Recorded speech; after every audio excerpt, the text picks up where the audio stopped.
period early at summer camp, a month shy of my 12th birthday.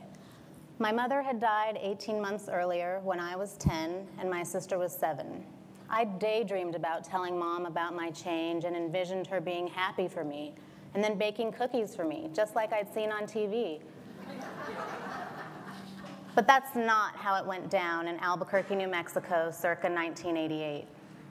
Humiliated on that fateful afternoon, I ostracized myself from my fellow campers, sure they could see something was wrong with me. I could only imagine telling Mom and deliberately decided not to tell any of them or my family. The grief Dad felt after losing Mom caused him to stop talking about her and start selling our house. He gave away her clothes, moved her jewelry to a safety deposit box, and wrapped framed photos of her in newspaper and placed them into moving boxes.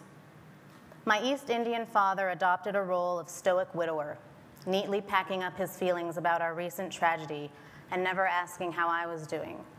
Consequently, I internalized my own sorrow and isolated myself. When I realized I faced the situation the teenage girl did in the health education video, I tried not to panic. Dad hadn't thrown out all of Mom's belongings. Some U-Haul boxes contained gauze and hospital tape she'd used to clean and secure her Hickman catheter line for chemo. I prayed Dad packed Mom's maxi pads in with those medical supplies. I secretly rummaged through those boxes in our garage before Dad came home from work and while my sister watched WKRP in Cincinnati. To get out of brushing my hair each morning, which he always did wrong, Dad had convinced me to chop off my long, curly brown hair. Its remnants now sprouted a brown 3-inch fence of frizz around my head, accumulating dust and dirt like a broom in the depths of our garage. I'd previously stayed sterile, gloved, gowned, and masked to visit Mom during her 3-year battle with leukemia. Worries about germs and her white blood count no longer haunted me. I silently thanked her when I finally found 2 Always boxes full of unopened feminine hygiene pads. After using the loot in those inherited blue boxes, I became more resourceful by purchasing pads in the school bathroom. I waited until my classmates left before I deposited 25 cents in the metal dispenser and smuggled the contraband into my backpack.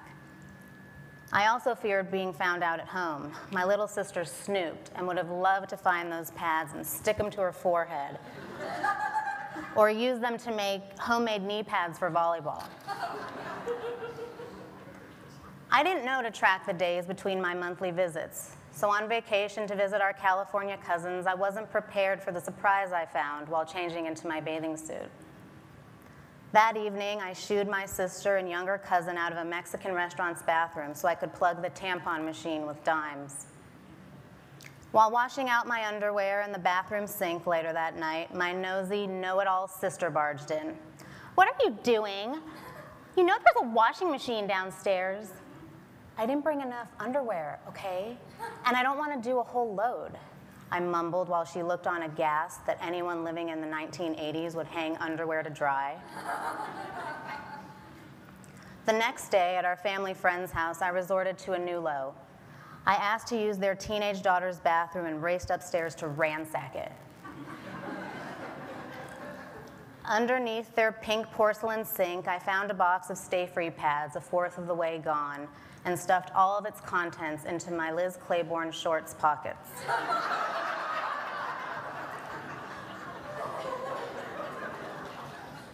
After months full of stealing, sneaking around, and emptying my piggy bank for nothing more than a pain, sometimes literally, I stopped. I'd overheard 2 popular girls sharing stories about getting their periods and telling their parents. I wasn't alone anymore. Before his weekly grocery run, Dad always asked us what we needed from the store. That night, I decided to ask for something besides Oreos and Jell-O pudding pops. "Hey, Dad, please buy me some pads," I requested nonchalantly.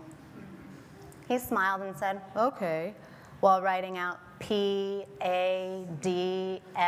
in all capitals on his list. When he returned 82 minutes later, I stopped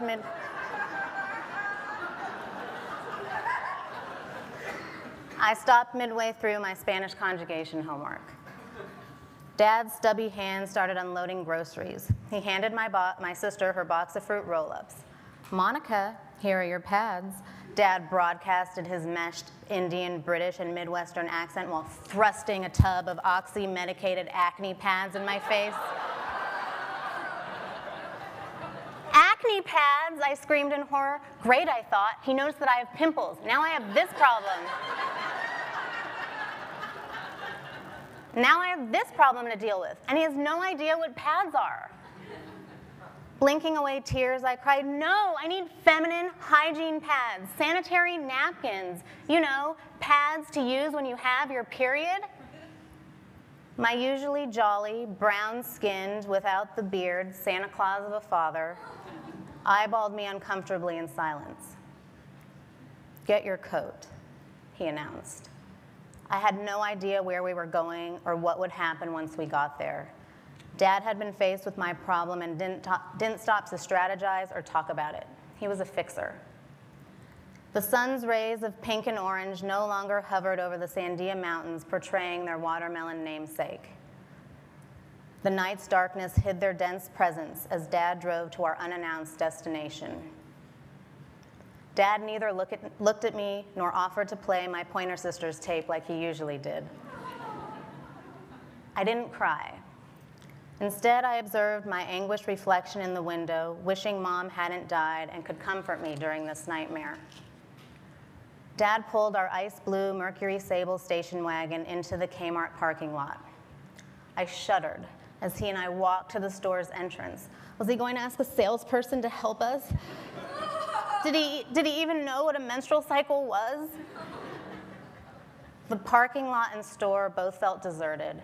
In retrospect, I'm thankful for the absence of onlookers because what happened next might have shocked people. From the minute we crossed the threshold into the mecca of blue light specials, Dad had a mission. He quickly dragged 2 shopping carts out of their corral, pushing one cart by its red handle and pulling the other by its backside. Dad power-wheeled the carts into the feminine products aisle. I had no time to protest. I just tried to keep up. As I wheezed into the aisle of pastel pink and blue boxes and floral packaging, Dad turned to me. Since my acne-induced outburst earlier, I hadn't had the guts to face him. He might have felt just as embarrassed, except I never asked. "What do you need?" Dad simply inquired.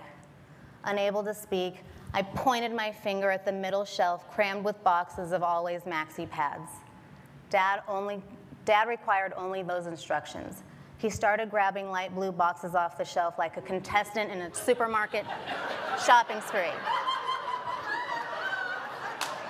He threw box after light blue box into cart number one, and when first cart could be stuffed no more, he moved on to cart number 2 without taking a break and without looking away from his task.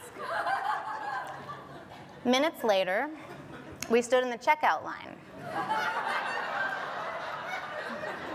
pretending that normal families stockpiled feminine hygiene products.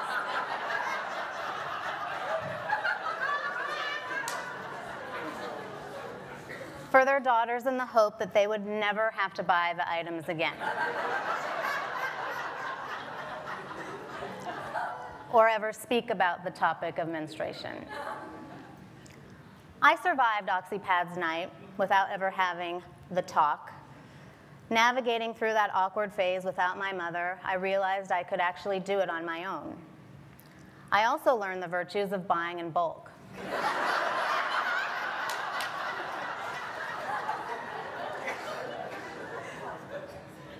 It's been 6 years since my father passed away, and I still chuckle each time I find myself in the feminine products aisle. I may not shop with 2 carts, but I always buy multiple boxes.